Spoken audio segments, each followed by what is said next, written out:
This is the Seiko Neo Sports Chronograph model SSB355, and this is my entry into the 100-pound watch challenge. Now for those of you in the US like I am, 100 pounds is roughly 120 US dollars. This Seiko flies under the radar and you get a lot of bang for your buck. I'm going to share with you why I chose this watch for this competition, and then I'm going to share with you some info that's the real kicker. So stick around till the end. Now let's get started. So you are the judge in this competition, and there are 4 areas to base your vote on. 1, savings off RRP, or in the US, MSRP. 2, the specs. 3, brand. 4, the design. And lastly, what I'm calling 4 7/8 is the kicker message that I'm going to include. Hey everyone, welcome back to Eric's Everyday Watches. As always, if you like this video, if you find it helpful, please do me a favor, hit the like button and consider subscribing. So the first part, savings. Now I picked up this watch used on Poshmark, $42, $8 shipping, $3 tax. I was out the door at $54. Now if you don't know, Poshmark is a lot like eBay with individual sellers. Now at the time of this video, we see that it has a discounted price at Amazon for $154. And at Joma Shop, we can see a retail price of $350 US dollars. Granted, those are new prices and mine is used, but it is in great shape and even came with the original box, instruction booklet, and even a link removal tool. So for a lightly used watch, I paid roughly 15% of the retail price. I think that means I'm off to a great start here. So moving on in part 2, the specs. Now for straight up specs, this is a Seiko. So we have a beautiful domed hard Lex crystal. And inside the watch, we have something of a bonus. This is Seiko's 8T63 movement, and that is a Mica quartz movement. Now for those of you who are unfamiliar, a Mica quartz is a quartz movement operating a day-to-day timekeeping function, which means of course it's going to be extremely accurate, but it also has a mechanical movement operating a chronograph feature. And that's why when you start, stop, and reset the chrono, it jumps back to the 12 o'clock position. Like this. Bam! That went pretty quick. Some of you might have missed it. Let's do it again. Bam! Yeah, that's good stuff. That's good stuff. Now moving on, we have a diameter of 45 millimeters, a thickness of 14 millimeters, a lug width of 22 millimeters, and a lug-to-lug distance of 51 millimeters. Now this watch does have a screwed down case back with 10 bars or 100 meters, 330 feet of water resistance. The stainless steel bracelet has solid links, but it does have hollow end links. The clasp is a basic press clasp, but it does come with 2 micro adjustments. And even the clasp, as you can see, is in great shape with no noticeable scratches to it. I mention that only because it's going to be important at the end of the video. Now on to the third area for your consideration, the brand. Now as I mentioned, and as you can see, this is a Seiko.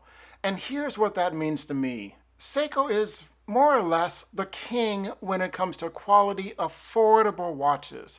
You know exactly what you're going to be getting with a Seiko.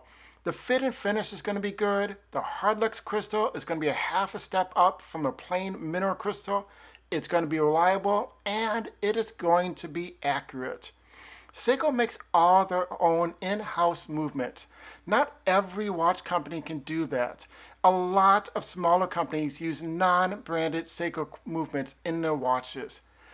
And let's be honest, when buying an affordable watch from some of these smaller companies, the hope is always that they are going to be using a Seiko movement inside.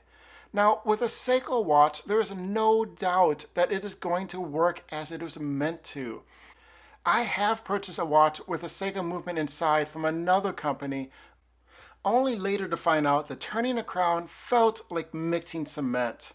With a Seiko watch, you know that the movement inside is not only going to be reliable, but that it was installed correctly. So on to the fourth area for your consideration, the design. I think this watch flew under the radar for a lot of people because it doesn't show well on stock images online. There's a lot of detail going on here, which is not flashy, but it has more to do with textures and depth. I'm going to quickly try to point out some of it, starting with the 4 layers on the chapter ring alone. The top layer has a minute and tick marks printed on it, and that steps down to meet up with 9 concentric circles where it meets the dial. Inside of that, we have a racetrack with 5-minute Arabic numbers, and inside of that, there is a basket weave pattern on the dial. Now the Seiko logo at the 12 o'clock position is applied with a metallic treatment, and the 2 subdials at the 9 o'clock and 3 o'clock position are surrounded by concentric circles, and they also have a step-down aspect to them. The intersection of those 2 subdials are a flat black color, while the subdial at the 6 o'clock position does just the opposite, with the outer section being a solid piece and the inner section being filled with concentric circles. This subdial is the running second hand. This watch also has applied metal indices which give more depth to the watch. The hands are outlined in metallic while the inside is filled with Seiko's Lumibrite, which offers more than enough contrast against the black dial. The subdial at the 9 o'clock position is a 60-minute counter for the chronograph, and the subdial at the 3 o'clock position is your 24-hour indicator. With so much going on, a lot of watches would come across as just being busy. But in my opinion, this watch has a fairly clean aesthetic to it because it is essentially a monocolored dial with only a spot of red being used on the second hand and on one of the subdials. And I think that is why this dial works so well. And finally, that brings us to the last part, number 4 7/8, the kicker. So this is not part of the judging criteria, which is why I did not get a full number. So base your vote on the previous content in this video and may the best watch win. This part of the video is where I am going to commit to giving this watch away to one of my subscribers. When I get to 1,000 subscribers, and granted it's a little ways off, but when I get to 1,000 subscribers, I am going to post a video where you can enter to win this watch. And wherever you live, I will send this to you, whether it is the US, the UK, Philippines, or someplace in between. I am just so thankful to everyone who has watched and supported my channel, and I am in complete awe that I have subscribers from all over the world. So good luck and thank you to everyone in the US, Canada, Mexico, Italy, the UK, Philippines, Greece, India. Please share and like, and if you haven't done so already, consider subscribing to my channel so you are sure to see when I post my 1,000 subscriber watch giveaway.